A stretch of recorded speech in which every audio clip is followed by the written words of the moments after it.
Hi దోస్తులు, ఎట్లున్నారు? మంచిగున్నారా? ఇవాల్టి వీడియోలో రోజ్ వాటర్ ఎలా చేసుకోవాలో న్యాచురల్గా చూపిస్తాను. మనం షాప్లో యూజ్ చేసే రోజ్ వాటర్ ప్రిజర్వేటివ్స్ యాడ్ చేస్తారు, కానీ మనం ఇంటి దగ్గరే న్యాచురల్గా ఎలా చేసుకోవాలో చూపిస్తాను. ఈ రోజ్ వాటర్కి నాటు గులాబీలే బాగుంటాయి. ఇక్కడ మా చెట్టుకున్న రోసెస్ అయితే కోస్తున్నాను. యాక్చువల్గా సడన్గా చేస్తున్నాను ఈ వీడియో, అందుకే 4 రోసెస్ ఉన్నాయి, 4 వాటిలతో చేస్తున్నాను. ఎప్పుడైనా రోజ్ వాటర్ చేసుకోవాలంటే దాని పెటల్స్ అన్నీ కోసేసి డైలీ ఒక బాక్స్లో పెట్టి ఫ్రిడ్జ్లో పెట్టుకొని స్టోర్ చేసుకుంటాను. ఒకేసారి రోజ్ వాటర్ అయితే ఎక్కువ అమౌంట్లో ప్రిపేర్ చేసుకుంటాను. ఈరోజు మీకు చూపిద్దామని కొన్ని పెటల్స్తోనే చేస్తున్నాను. ఇంకా ప్రాసెస్లోకి అయితే వెళ్దాము.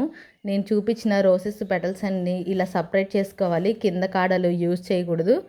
ఇక్కడ నేను నాటు గులాబీతో పాటు హైబ్రిడ్ గులాబీ కూడా యూజ్ చేశాను. మీ దగ్గర హైబ్రిడ్ గులాబీ ఉంటే దాన్ని కూడా యూజ్ చేయండి. పొయ్యి మీద ఇలాంటి క్లీన్ గిన్నె పెట్టండి. దాంట్లోనే ఒక చిన్న బాక్స్ గిన్నె మూత పెట్టాను, దానిపైన పెద్ద బాక్స్ పెట్టాను. ఈ బాక్స్లోనే మనకి రోజ్ వాటర్ అయితే ఎక్స్ట్రాక్ట్ అవుతాయి. మనం సపరేట్ చేసుకున్న పెటల్స్ అన్నీ దీని చుట్టూ ఇలా వేయాలి, నేను చూపిస్తున్నట్టు. అలాగే కొంచెం వాటర్ అయితే పోయాలి. దీని మీద ప్లేట్ పెట్టాలి. ఆ ప్లేట్ మొత్తం క్లోజ్ అయ్యేలాగా చూసుకోండి, అంటే బయటికి ఆవిరిపోకుండా. అలాగే ఐస్ క్యూబ్స్ తీసుకొని ఒక్కొక్కటి దాని మీద పేర్చుకోవాలి. మరిన్ని ఐస్ క్యూబ్స్ పెట్టాల్సిన అవసరం లేదు, ఒక 5-6 అలా సరిపోద్ది. ఇలా చూపించినట్టు మొత్తం సెట్ చేసుకోండి. సెట్ చేసుకున్నాక గ్యాస్ వెలిగించి సిమ్లో పెట్టుకోవాలి. కరెక్ట్గా 10 మినిట్స్ తర్వాత దింపేయచ్చు.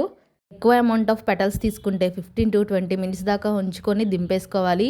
ఇక్కడ బాక్స్లోకి రోజ్ వాటర్ అంతా కలెక్ట్ అయింది చూసారా? పెటల్స్ కూడా ట్రాన్స్పరెంట్గా మారిపోయాయి. దీన్ని 5 మినిట్స్ కూల్ చేసుకొని పక్కన పెట్టుకోవాలి. రోజ్ వాటర్ ఇంకొక ప్రాసెస్లో కూడా తయారు చేయొచ్చు. పెటల్స్ తీసుకొని దాంట్లో వాటర్ పోసుకొని మరిగించుకోవాలి.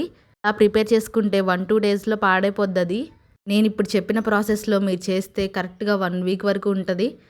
రోజ్ వాటర్ కూల్ అయిన తర్వాత ఇలాంటి స్ప్రే బాటిల్ అయితే నేను పెట్టుకున్నాను. డైరెక్ట్గా తీసుకెళ్ళి ఇంకా ఫ్రిడ్జ్లో పెట్టేస్తాను.